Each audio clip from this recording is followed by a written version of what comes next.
আসসালামু আলাইকুম ভিউয়ার্স, আজকে আমি সূরা ফাতিহার ফজিলত বলবো। নবী করিম সাল্লাল্লাহু আলাইহি সাল্লাম হতে বর্ণিত, তিনি বলেন, ফাতিহাতুল কিতাব, সূরা ফাতিহা আল্লাহ আমাকে আরশের নিচ হতে দান করেছেন। অন্যত্র নবী করিম সাল্লাল্লাহু আলাইহি সাল্লাম এই সূরাকে উম্মুল কোরআন বা কোরআন শরীফের মূল বলে আখ্যা দিয়েছেন।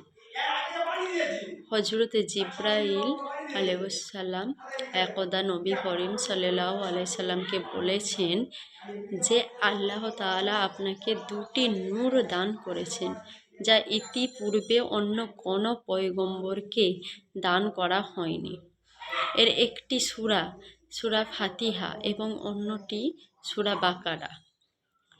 প্রত্যেক নামাজের প্রতি রাকাতে এই সূরাটি পাঠ করা হয় বলে একে সূরাতুল সালাত অর্থাৎ নামাজের সূরাও বলা হয়ে থাকে।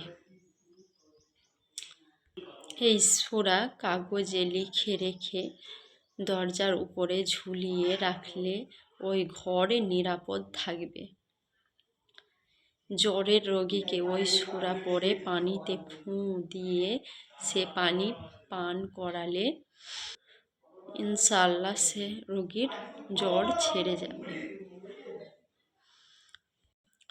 আমাশায় ক্লিষ্ট রোগীর জন্য একটি গ্লাসে পানি নিয়ে বিসমিল্লাহ সহ সূরা ফাতিহা কয়েকবার পড়ে এবং প্রতিবার গ্লাসের পানিতে ও রোগীর পেটে দম করবে। শেষে পড়া পানি রোগীকে খাওয়াবে, তাহলে সেও কিন্তু সুস্থ হয়ে যাবে ইনশাআল্লাহ। তো এই ছিল আজকে সূরা ফাতিহার ফজিলত। আল্লাহ হাফেজ আজকের মতো।